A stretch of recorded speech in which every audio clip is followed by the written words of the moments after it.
À vrai dire, le premier à avoir été homologué, c'est le Gardasil, le quadrivalent, qui contient les, les types 6 et 11 qui préviennent les condylomes. Et donc, à peu près, les programmes qui ont implanté la vaccination ont commencé avec ce vaccin-là. Le vaccin, donc, Cervarix est arrivé en 2010, l'homologation au Canada. Et au départ, entre autres, le coût était quand même similaire. Donc, en plus, avec les modélisations de marque, si le coût est similaire, on perd la protection contre les condylomes. Donc, à coût à peu près égal, c'est sûr qu'on reste avec le quadrivalent.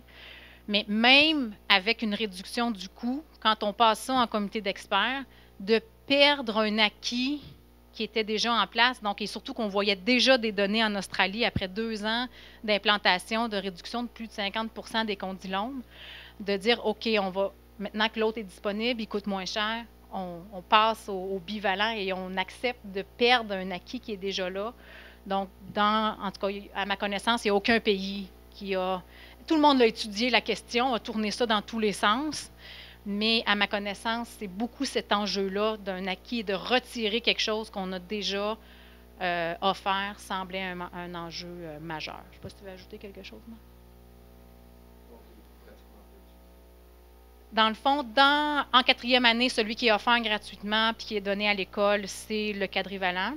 Ce que je comprends du terrain, c'est que, par exemple, chez les femmes, c'est recommandé jusqu'à 45 ans. À partir de 18 ans, c'est payant, puisque le coût est un peu plus bas sur le marché privé. Donc, ce que je comprends, c'est que dans ces groupes d'âge-là, donc 18-45 ans, il est un peu plus utilisé, mais demeure quand même... Je n'ai pas les chiffres, là, des compagnies auraient ça.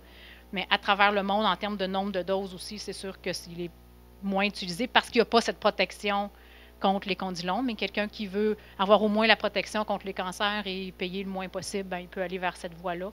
Mais je n'ai pas les chiffres là, de l'utilisation en bout de ligne. Je ne sais pas si tu les as présentement, là, mais dans les programmes publics. Mais dans le privé, bien, là, il y a les 3 vaccins, à vrai dire, sont utilisés présentement, même le nouveau non-avalent.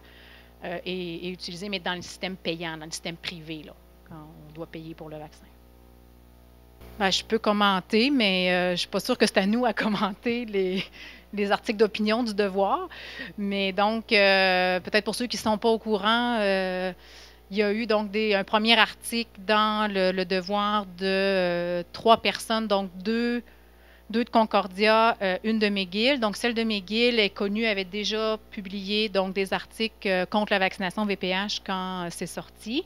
Elle ne fait pas partie du projet de recherche dont il parle là, dans ce premier article-là. Les 2 autres, c'est des chercheurs de Concordia, à ma connaissance, qui ont donc reçu, c'est ce qu'ils avancent, là, et on peut le voir sur le site des instituts de recherche, qu'ils ont reçu donc une subvention de recherche pour comprendre ce que, entre autres, les parents, les jeunes filles qui ont été vaccinées savent sur les VPH, comment s'est passée leur expérience de vaccination, quelle information elles ont reçue, est-ce qu'elles ont considéré que c'était suffisant, est-ce que le consentement était éclairé, tout ça. Donc, ce qui peut être fort utile pour améliorer, par exemple, nos outils qu'on utilise auprès des parents ou des enfants. Mais dans le fond, ils ont parlé très peu des résultats de leur recherche parce que, puis on essaie de les trouver, là, ils ne sont pas encore publiés. Nous, en congrès, on ne les a pas vus présenter. Mais leurs résultats sembleraient dire que les parents étaient peu informés, qu'ils ne savaient pas les risques, qu'ils ne savaient pas que la balance n'était pas bien expliquée. Et donc, sur cette base-là, parce que leur expertise semble être sur ce point-là, et le titre, c'était « Elle demandait un moratoire ». Donc, on arrête la vaccination VPH. Et donc, ça en est suivi des articles de certains médecins qui sont venus redonner un peu ce pourquoi il y a les programmes de vaccination à travers le monde. Ils ont répliqué, il y a eu une autre réplique. Donc, si ça vous intéresse, c'est dans le Devoir, mais avec beaucoup d'éléments parfois là, difficiles pour nous de saisir. Là. Mais donc, il y a eu ces articles-là. Qui a lu? C'est sûr qu'ici, il y a des professionnels de la santé aussi, puis qui, dans le fond, est bien au fait de ces articles-là dans le Devoir, voir la pénétration de... OK, merci. Marc, tu veux qu'on... Non, mais vas-y. Ben, Non, mais ce que je voulais dire, c'est que les vaccins, c'est toujours un peu controversé. Si on n'introduit pas un programme, on voit dans les journaux des gens qui disent « Mais pourquoi on ne vaccine pas? » C'est le cas pour la vaccination des garçons. Donc, ce qu'on voit dans les médias canadiens, c'est plusieurs personnes qui, dans les médias, disent qu'on devrait vacciner les garçons, que ça n'a pas d'allure de ne pas vacciner les garçons, que ce n'est pas équitable. Lorsqu'on implante un programme, il y a toujours des personnes anti-vaccins qui vont aller dans les journaux. Donc, si on introduit le programme, il y a des anti-vaccins, puis si on n'introduit pas un programme, il va y avoir aussi une controverse. Tu as posé la question par rapport à l'utilisation de Cervarix. En Angleterre, ils ont commencé avec Cervarix, puis ça a fait une tollée parce qu'ils utilisaient un vaccin avec 2 types, puis il y avait un vaccin qui avait 4 types. Donc, dans les médias, on n'était pas trop content qu'on vaccinait seulement avec 2 types quand les autres pays vaccinaient avec 4 types. Donc, c'est toujours un peu controversé, la vaccination.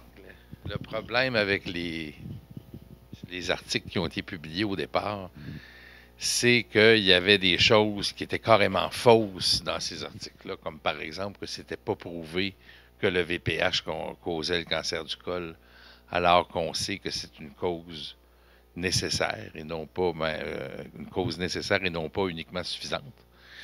Okay? Il y avait des faussetés de ce type-là qui étaient inacceptables d'écouter. C'est vrai qu'il disait des choses qui sont vraies, comme ce que tu as dit, qu'on n'a pas de preuves formelles que ça prévient le cancer, mais on a quand même des preuves formelles que ça prévient des lésions précancéreuses. Puis, on ne peut pas avoir de cancer sans lésions précancéreuses. Fait que d'une certaine façon, il y a une preuve indirecte, il n'y a pas de preuve directe. Fait que face à ça, il y a plusieurs chercheurs qui sont puis médecins qui travaillent dans le domaine de la vaccination, mais aussi au niveau il y a un réseau canadien de recherche en immunisation qui ont décidé de produire des réponses parce qu'ils trouvaient ça inacceptable. Puis là, il y a eu 2 allers-retours d'échange là-dessus. C'est là qu'on en est, mais je veux dire, des personnes, des mouvements contre les vaccinations, comme disait Marc, il y en a toujours eu, il y en aura toujours. Moi, j'ai pratiqué comme praticien en santé publique en région rurale au Québec. Puis on était régulièrement pris avec des groupes qui s'opposaient à la vaccination. Et là, dans ce temps-là, ça fait des vagues, les taux de vaccination diminuent. Là, on revient avec plus de cas, comme on a pu voir avec certaines maladies infectieuses pour lesquelles on vaccine les jeunes enfants, mais qu'on voit des recrudescences. Puis là, les gens recommencent à se faire vacciner un peu plus. Puis là, après ça, il y a d'autres gens qui reparlent. Donc, il y a une espèce de cercle. Est-ce que c'est un cercle vicieux, une espèce de cercle d'opinion comme ça qui se passe depuis que les vaccins existent, en fait? Donc, la question est à l'effet que, donc, il y a un papa d'une jeune fille de 3e année qui se questionne, est-ce que je dois faire vacciner ou pas? Est-ce que je dois proposer ou recommander à ma fille d'être vaccinée l'année prochaine alors qu'elle arrive en 4e année et qu'au Québec, on vaccine en 4e année? Et donc, dans le fond, normalement, pour prendre cette décision-là, il faut avoir idéalement un niveau de connaissance suffisamment élevé pour comprendre, comme on a parlé ici, de qu'est-ce qu'on vise à prévenir, donc les gains qu'on peut espérer avoir au point de vue individuel. On peut tenir compte des gains collectifs, mais en premier lieu, il faut qu'on ait un gain individuel pour prendre la décision pour soi, je pense. C'est bien, l'altruisme, c'est super, mais ça a ses limites. Mais bon, ça peut être en arrière comme raison secondaire. Puis, de l'autre côté, quels sont les inconnus ou les risques associés à cette intervention-là?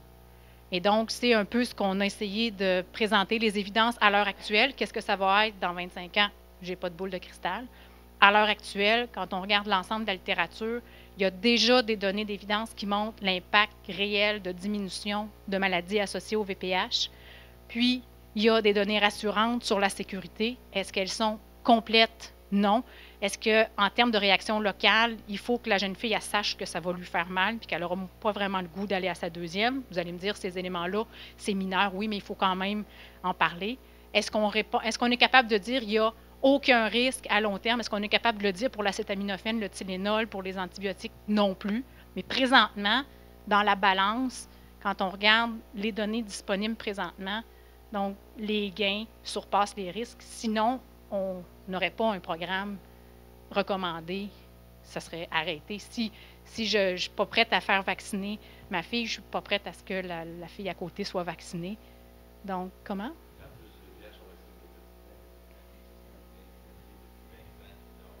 Oui, mais ce que je comprenais, c'est que la question est posée sur VPH parce que c'est un choix qu'on doit faire par vaccin. Parce qu'on dit souvent, la vaccination, c'est bon. OK, peut-être. La vaccination, c'est pas bon. Peut-être. Moi, je pense que chaque vaccin a ses propriétés, a son niveau d'efficacité propre. Le vaccin de l'influenza n'a pas la même efficacité que le vaccin VPH ou la rougeole. Donc, je pense qu'il faut arrêter de parler de la vaccination et tous les prendre ensemble. Et quand il y a un article sur un, bien, pas nécessairement transposé pour chacun. Puis, bien sûr, je terminerai peut-être cette réponse-là avec semer le doute, c'est facile, mais le renverser, ça prend des tonnes de preuves pour s'enlever un doute. Donc, des articles comme il y a eu là, il y a des éléments vrais, mais il y a des éléments faux.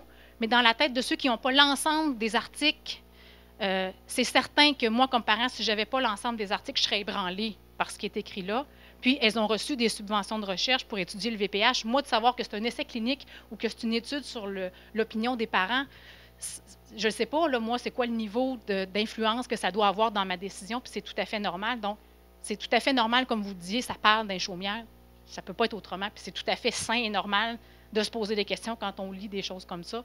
Mais d'aller creuser, voir la source de ça, puis les autres données autour qui viennent soit contredire ou mettre en balance les doutes par rapport à ce qu'on sait, bien, c'est le rôle, normalement, des outils qu'on a sur, par exemple, le site du ministère de la Santé. Ils ne sont pas parfaits, mais il y a des questions-réponses, il y a surtout du volet des professionnels de la santé. Les outils pour les parents, c'est toujours l'enjeu. Quand je parle aux infirmières scolaires, il y a des parents qui voudraient avoir 200 pages, puis d'autres qui ne lisent pas les 14 pages qui sont là, puis disent, bien non, on ne m'a pas informé. Oui, mais c'est écrit, mais il faut le lire. Donc, je pense qu'il nous prendrait un résumé d'une page, un résumé de 10 pages, puis ça nous prendrait un document de 200 pages. Bon, il y en a des avis de l'Institut ou de la monographie qui existent pour ça, mais mettons que c'est pas facile à digérer, puis ça à la table de chevet, le lire le soir, ça, c'est pas super palpitant. Mais, bref, pour l'information qu'on doit aller chercher, je peux très bien comprendre que c'est pas facile de dire ça, c'est une bonne source, ça n'en est pas une. C'est un réel enjeu, puis c'est ça. Puis ça prend du temps d'aller documenter tout ça.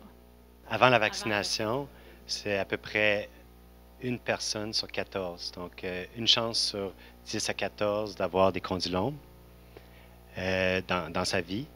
Puis à peu près le même risque, 1 sur 14, d'avoir une lésion détectée au dépistage. Pour ce qui est de développer un cancer, ce serait de l'ordre de 1 sur 180, 1 sur 200. Si la personne est vaccinée, bien, ça dépend des types, là, mais c'est 100% pour les types dans le vaccin. Mais le vaccin ne protège pas contre tous les types, donc ce serait à peu près une réduction de 80% du risque pour le cancer du col de développer un. Donc, si le vaccin a une durée à vie, la réduction du risque est d'à peu près 80%, de 70 à 80%. Ou au moins de 20. Pour les condylomes, c'est beaucoup plus que ça. C'est 90%, 95%. Mais c'est un bon point que, est-ce que dans le fond, on doit aller dans ces chiffres-là dans nos présentations? Moi, je comprends que ça résonne dans votre tête, puis que des fois, on nous dit, ah, les chiffres, là, ça donne rien. Mais dans le fond, de toujours être en relatif, tu sais, 80% de ceci, mais en concret, ça veut dire quoi si il y a 200 femmes, bien, il y en a une à chaque fois. À chaque 200, il y en a une qui va être malade. Ah, bien là, je peux comprendre que ça en fait beaucoup. Donc, ma fille a un réel risque d'essayer de le ramener à un chiffre individuel. Peut-être qu'on pourrait le reconsidérer. Bien, même plus si on est à 90% d'efficacité, mais de le ramener en absolu, tu sais, en nombre, donc de pouvoir le ramener. C'est difficile de faire c'est dur de les remettre en absolu comme ça, parce que ça dépend un peu de la couverture vaccinale. Du programme de dépistage, ça dépend de plusieurs facteurs qu'on ne connaît pas nécessairement pour le futur. Moi, ce que j'ai fait pour ma fille qui est vaccinée, c'est que j'ai regardé les statistiques pré-vaccination. Donc, une fille sur 14 aurait des condylomes, une fille sur 14 une lésion précancéreuse détectée, une fille ou une femme sur 200 qui développe un cancer du col dans sa vie. Puis ensuite, je regarde l'efficacité du vaccin qui est à peu près presque 100% contre les types du 16 et 18. Puis ça cause à peu près le 16-18 cause 70 à 80% des cancers. c'est ce que j'ai fait. Puis ensuite, j'ai regardé les données dans la littérature pour la sécurité du vaccin. Puis les risques d'effets secondaires semblent très, très petits par rapport aux risques de développer les maladies que je viens de dire. Donc, moi, c'est ce que j'ai fait personnellement, mais je ne peux pas dire qu'est-ce que les autres doivent faire. Dans le fond, on a reconsidéré la question au Comité sur l'immunisation du Québec, parce que j'ai plusieurs chapeaux. Donc, j'ai un chapeau chercheur, mais j'ai un chapeau médecin-conseil à l'Institut national de santé publique, donc, où on fait des recommandations pour aviser le ministère de la Santé puis les régions sur qu'est-ce qu'on pense qui est la bonne chose à faire à ce moment-ci avec les données disponibles. Et donc, c'est disponible sur le site de l'Institut. Donc, on a revu les évidences. C'est toujours pas co-efficace. Donc, en termes monétaires, de vacciner uniquement les filles, c'est ce qu'on obtient le plus grand gain pour le moindre coût, même si le coût est élevé. Là, on s'entend que ce n'est pas un vaccin à bas coût. Mais même s'il est considéré élevé et le plus cher actuellement, comme Marc a montré, dans la balance entre les bénéfices qu'on peut aller chercher puis les coûts, bien, c'est en vaccinant les filles uniquement qu'on a ce plus grand gain-là.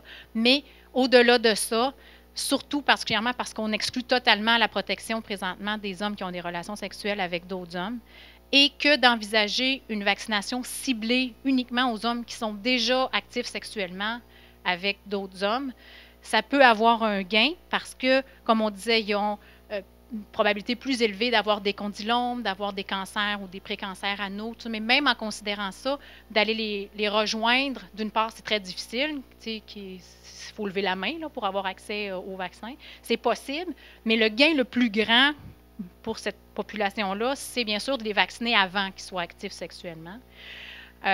Donc, sur la base essentiellement on ne rejoint pas du tout ce groupe-là, on les laisse à part. Maintenant, au départ aussi, on n'avait pas, les essais cliniques n'étaient pas terminés de vaccination chez les garçons. On avait des données au niveau des anticorps, mais on n'avait pas de données en termes de prévention réelle des lésions, prévention directe, qu'ils soient hétéros ou homosexuels. Mais maintenant, on a ces évidences-là. Donc, il peut y avoir un gain individuel autant, peu importe l'orientation sexuelle, mais d'un point de vue de programme, donc on a fait une recommandation à l'effet que même si ce n'est pas coût-efficace, le comité considère qu'il y a d'autres raisons qui pourraient justifier une recommandation. Et dans le fond, le ministère a reçu notre avis et on est en attente de la décision qu'ils vont prendre. Mais c'est sûr qu'on l'a vu en termes de priorité. À un moment donné, on n'a pas le choix de faire des priorités, surtout dans le domaine de la prévention. On nous demande particulièrement d'être co-efficace, peut-être plus que dans d'autres domaines, comme du moins de ce qu'on voit, que dans le domaine curatif, des fois, la nouvelle molécule est sortie. Il n'y a pas toutes ces analyses-là. Là. Elle existe, on la met en place. Mais nous, en prévention, puis c'est correct, là, on vise vraiment à prévenir, on vaccine des grands nombres.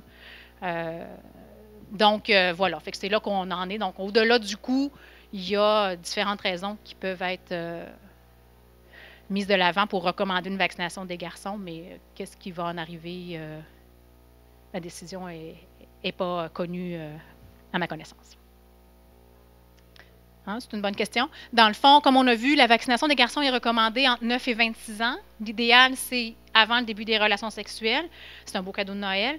Ça coûte un peu cher. Et s'ils ont entre 9 et 13 ans, 2 doses espacées de 6 mois est recommandé. Donc, ils sauvent une dose et vous sauvez une dose. Comme les filles. Dans le fond, le calendrier a été recommandé autant pour les garçons et les filles. Donc, 2 doses espacées de 6 mois, 9-13 ans, et 14 ans et plus, pour l'instant, sont considérés vieux et doivent avoir les 3 doses. Donc, oui, pour l'instant, c'est disponible. Pas besoin d'une prescription médicale. Vous pouvez aller au CLSC. Ils vont vacciner, mais ils vont vous demander une carte de crédit ou un chèque. Sauf s'ils répondent aux conditions immunosupprimées ou VIH positif. Qui est peu connu d'ailleurs, là, c'est pour ça qu'on prend l'occasion de le dire aussi.